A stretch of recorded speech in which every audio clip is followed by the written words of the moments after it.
آغا عم تعرض لهجوم.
يلا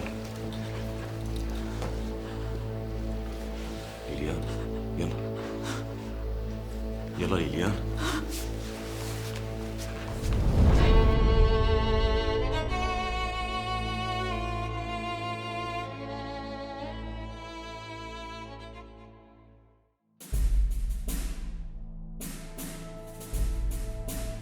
شوفت عينك، المكان كله مراقب، وأي تحرك مهما كان بسيط رح نعرف فيه.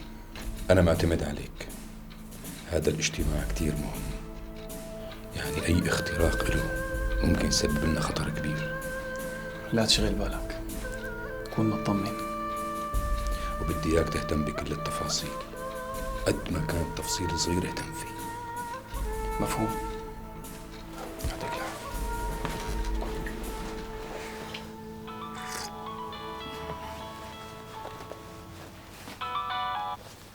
ايه لا كله تمام. ايه بانتظاركم. ماشي.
أنا جاهز أحكي كل شيء.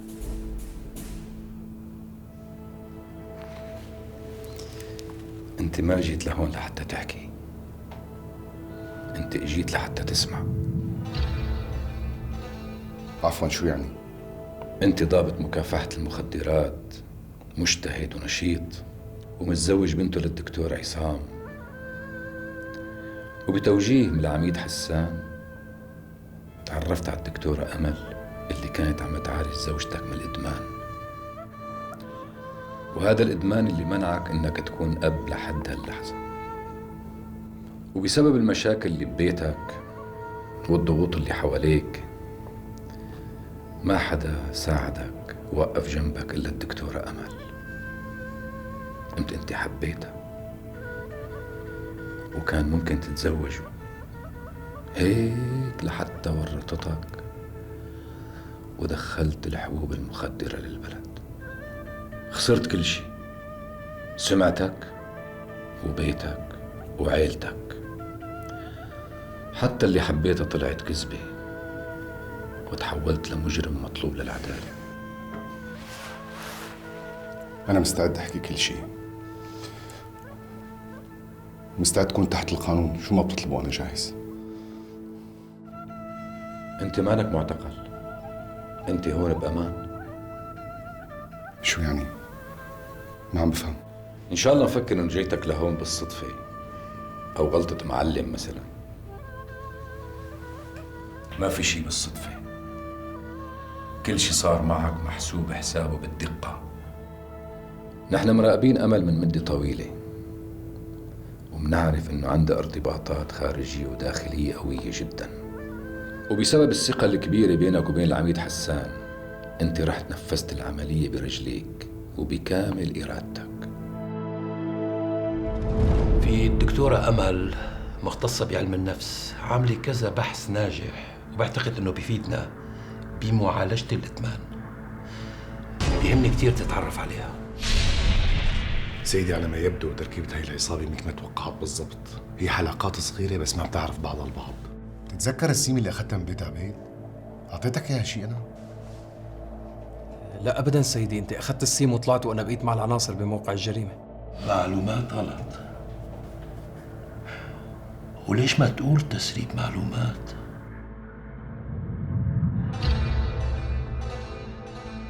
بحسب المعلومات اللي عنا لازم يكون سائق الدراجه مرق من هون من حوالي الساعه.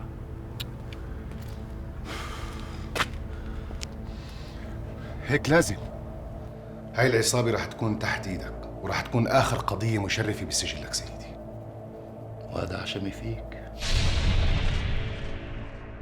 بدي احصاءات لكل الجامعات الخاصة، وبدي مراقبة سرية ما حدا بيعرف فيها غير عناصرنا المقربين. ما بدنا ناكلها مرة تانية. اسمع، بتتابع شغلك وبتحطني بأدق التفاصيل أول بأول، ومهما كان التفصيل صغير، ماشي؟ أنا كمال من مكافحة المخدرات. أنا بعرف كتير منيح إنه هي الحرب ما رح تنتهي. نحن رح نضلنا نحاربهم وهن رح يضلوا يتوسعوا. مثل الحرب الطويلة بين الإدمان والعلاج بنفق واحد. إيه معناتها حربنا واحدة. كيف مرتي بتتردد على عيادة أمل وأنا ما عندي خبر؟ أنت كنت عم تراقب ولا كنت عم تتسلى؟ سيدي ما خطر لنا ابدا انه تكون عم تتردد على عيادي، مر الموضوع اعتبرناه صدفه انه يكون لكم معارف في نفس البنايه. أنا ضابط مكافحة مخدرات ومرتي مدمنة. أنا ما قدرت أضبط بيتي سيدي. شلون بدي أضبط الناس؟ شلون بدي أرجع على شغلي؟ بالعكس، أنت كنت مخلص لعملك، كنت مخلص لعملك وبلدك كمان، وأنا بشهد على الشيء، وبشهد كمان إنه هالشيء سبب لك شرخ ببيتك وبحياتك. كمان أنت بتعرف إنه ما حدا بيعرف بهالتفاصيل غيرنا، يعني أنت ما بدك تلقي القبض على أفراد هالمجموعة؟ طبعا، هذا اللي بتمناه وهذا اللي بدي إياه. بدك إياهم يجوا لعندك على البيت لحتى تلقي القبض عليهم؟ دايما عم نوصل للحلقة المفقودة. بكل حلقة عم نحلها عم نقرب أكثر من المصدر الرئيسي. مات هيك بهالبساطة مات. سيدي خبرونا بالمشفى إنه مات بعد عملية غسيل المعدة. وين اختفت؟ حيان بدي راس الكبير، الراس الكبير وبس.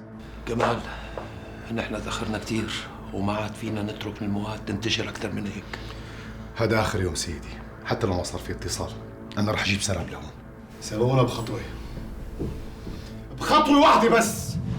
حربنا يا حيان لا مع تجار المخدرات ولا مع المروجين، مع مافيا كبيرة. أنا شوي بخلص خدمتي بطلع على التقاعد، والملف يلي بين ايدينا والمتعلق بهالمنظمة اللي عم بتدخل هيك مواد على البلد بيعني لي كتير. عندي إحساس إنه بهي السين في معلومات كتير مهمة. ترفيعك بيعني إنك بتحسن تاخد قراراتك دون الرجوع لأي شخص تاني غيري. شو المسج؟ مسج فاضي بدون ولا أي حرف. تابعنا الرقم طلع لدكتور اسمه عماد الحمصي، دكتور بمشفى الأمراض السرطانية وبعده على رأس عمله. طبيب أمراض سرطانية ورسالة عن مروج مخدرات. مرحبا دكتورة، أنا المحقق كمال. بعده عرض التعاون قائم؟ ما عم شوف قصص عم تستمر، دايما عم شوف انه بعد فترة في شي بينطفي بالعلاقة. للأسف هيك بيصير أحيانا. يعني مو دايما؟ طبعا مو دايما، في علاقات بتنجح وعلاقات بتفشل، هي الحياة هيك. كمال، هذا الملف ملفك وأنا أعطيك حرية التصرف بكل التفاصيل. اطمن سيدي، الأمور كلها تحت السيطرة. قصدك إنه قلت لك ما في شي بالصدفة. انت كنت واحد مسير مانك مخير، بس بكامل إرادتك. هدول ناس خطيرين، هدول عايشين ببيتك وبشغلك وعم بيوجهوك للمكان اللي هن بدهم اياه. إذا كنت فرحان ولا زعلان، معصب، متضايق، سعيد، هن وراك. ليش أنا؟ ليش؟ لأنك نظيف، الوسخ ما بيلزمهم، لأنه بيكشفن، بيضرن. مشان هيك كنت أنت والدكتور عصام هدف إلهم.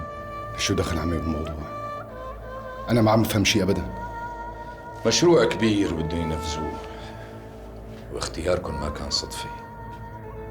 وصلوك لهون وتركوك مكسور، محطم، فائد كل شي حتى مستقبلك. الهدف كان واضح وصريح، مو بس انه يدمروك ويزيحوك من وشهم.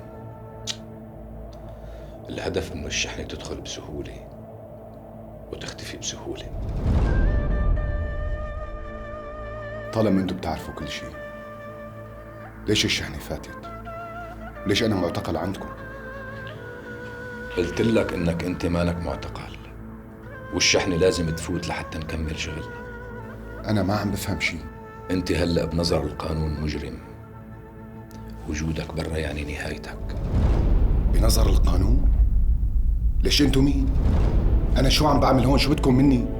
مو مهم نحن مين، المهم انك انت صرت جزء من اللعبة، ووجودك برا رح يأذيك، خاصة ان ردود افعالك صايرة غير محسوبة، وهذا ممكن يخسرنا كتير. عن أنو لعبة عم تحكي أنت؟ اتركني روح، أنا ما عندي شيء خبيه ولا خاف منه ولا حتى أي شيء أخسره. لسه في شيء ممكن تخسره، البلد.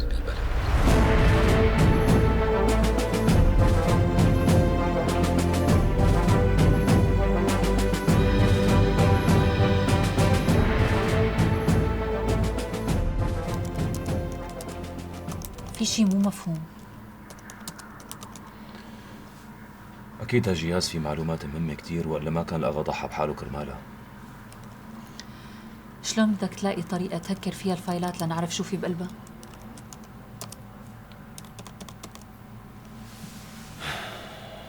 ما بعرف.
ما بعرف شو بدي أقول،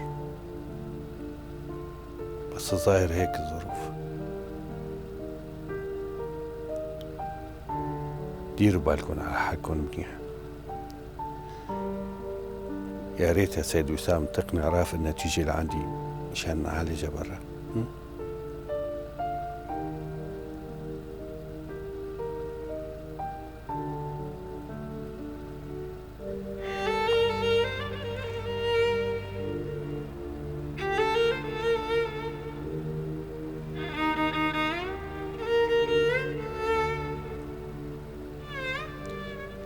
ما بدي أوصيكم،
اعتبروا الموضوع منتهي يا أغا.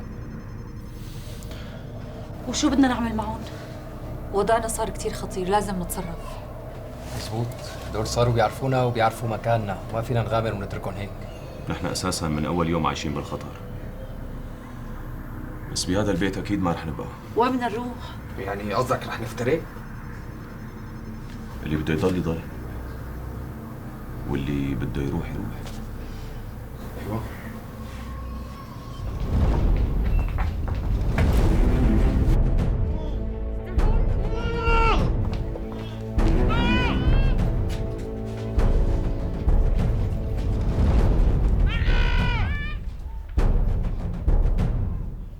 لا تعذبوا حالكم، أسلحتكم ما فيها ذخيرة والبيت محاصر.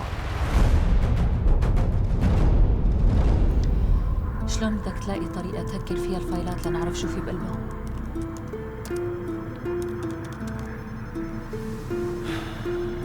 ما بعرف.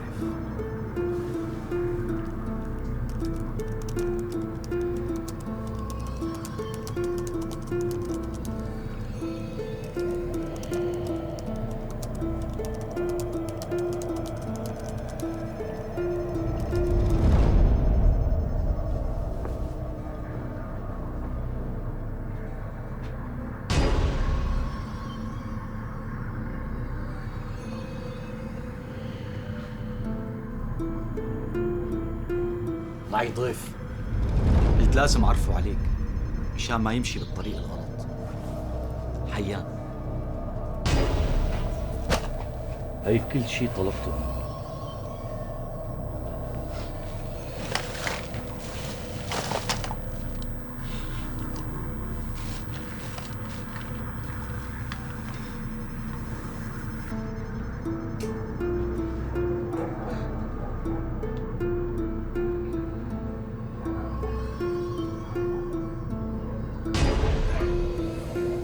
راسه كتار، ما راح يستفيد منهم شيء.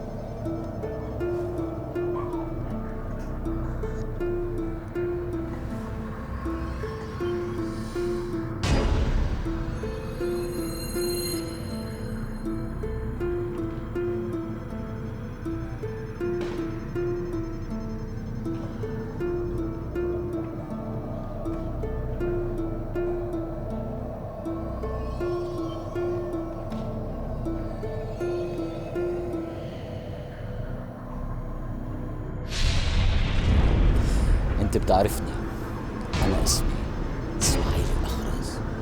اخرس يعني ما فيني احكي. طالعون على السيارة.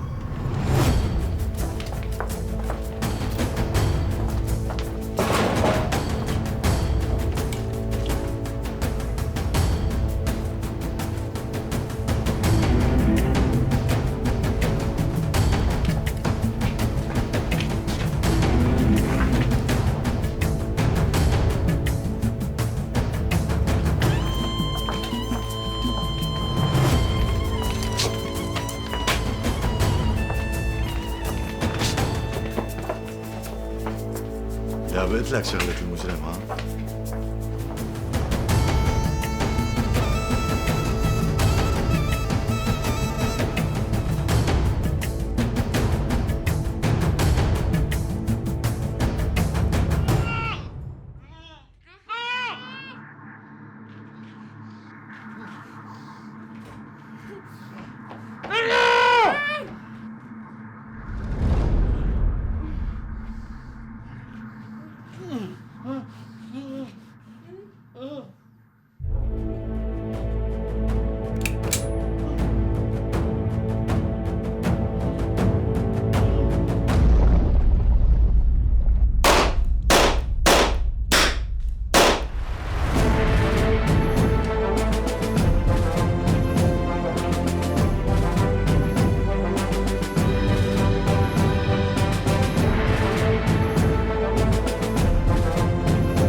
أنا هون اليوم لحتى أوضح كل المسائل وجاهز للجواب على أي سؤال أو أي استفسار.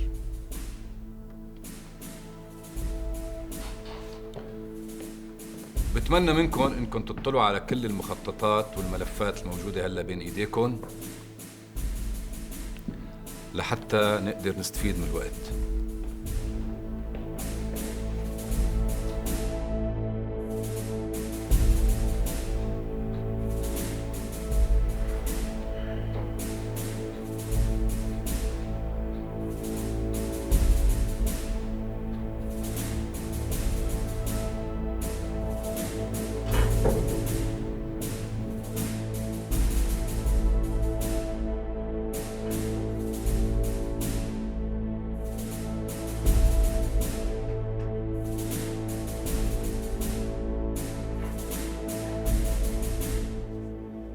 هذا الكلام كتير خطير وما بيتصدق. شو احتمالية وفرص انه يتنفذ على ارض الواقع؟ انت على شو مستند؟ للأسف صار الموضوع بحيز التطبيق، يعني بعيد كل البعد عن التخمينات والاحتمالات. بس انت هيك عم تقول انه داخلين على حرب. بدون أدنى شك. نحن صرنا فترة طويلة عم نجمع معلومات وعم نجيب وثائق ومنحضرها، ونحن عارفين تماماً إنه هن صاروا جاهزين للقيام بهذا الفعل هلا. على كل حال المعركة ما راح تكون تقليدية نهائياً، يعني مو جيش مقابل جيش، لا، راح تكون المعركة بأسلحة مختلفة تماماً. طيب على فرض انه كلامك صحيح ومعلوماتك أكيدة وموثوقة، كيف كنت ناوي تتصدى للموضوع؟ نحن من لما وجدنا على هي الأرض وهي الجغرافيا بالتحديد عم تنحاك ضدنا المؤامرات والمكائد، ونحن ما عم نتحرك. في أحسن الأحوال كنا عم ندافع عن حالنا قد ما بنقدر. ولحد هاللحظة نحن ما فكرنا إنه نستلم زمام المبادرة. ما فهمنا عليك، ممكن توضح أكثر؟ صار دورنا انه نحن نعمل المؤامرة. نطرنا كتير، واللي صار علينا كتير، واللي رح يصير أكبر وأخطر. مشان هيك أنا جاي لحتى أقول إنه ردنا بلش. عفواً سيد وائل، كيف بلش؟ كل التقارير اللي قدامنا منك ومن زملائك بتأكد إنه الخسائر كبيرة. أول شيء بالنسبة لشحنة الحبوب يلي منوه حضرتك عنها وتم إدخالها، المسؤولين عنها منهم يلي مات ومنهم يلي هرب. حتى شحنة الأسلحة يلي تم اعتراضها هي أسلحة خفيفة وكميتها ضئيلة جدا، مو بحجم الخطورة اللي عم تحكي عنها. ومع هيك الشحنة بس تم اعتراضها وما توقفت. وبالنسبة لمشروع مترو الأنفاق هو بس تم تأجيله وما انحسم بأمره أبدا. هذا غير شحنة الحبوب يلي فاتت تم توزيعها على 3 مناطق حساسة. عن أي رد عم تحكي؟ ليش ما وقفتن عند حدهم؟ لأنه ما حدا قدر يوقفهم.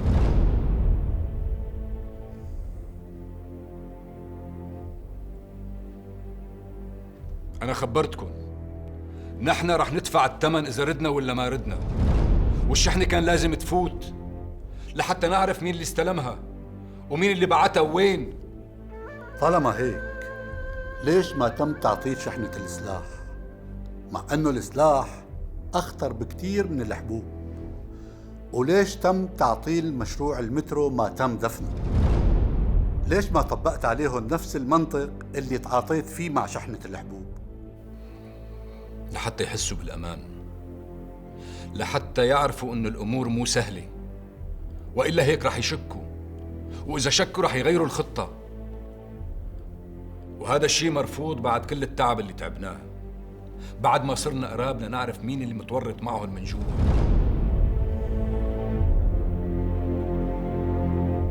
ساعة الصفر تحددت لبدء العملية وما معنا وقت كتير، وأنا عم أطلب الدعم الكامل والثقة الكاملة، وهي الملفات صارت بين إيديكم.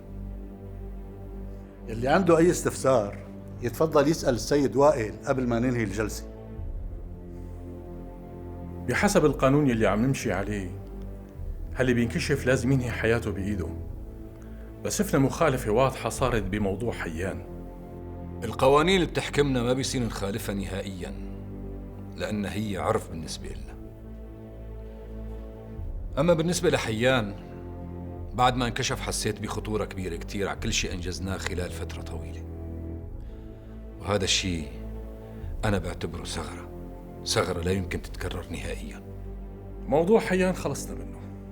نحن عنا رجال مدربين وجاهزين لتنفيذ أي مهمة.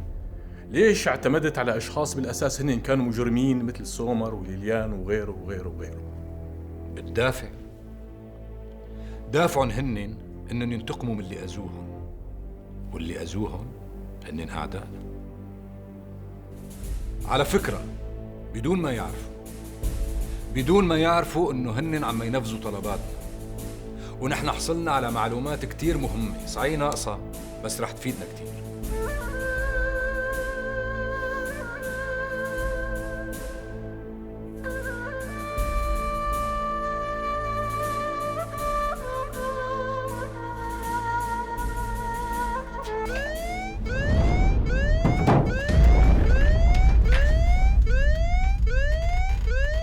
وشو رح يكون مصير كمال وسومر وحيان والبقية؟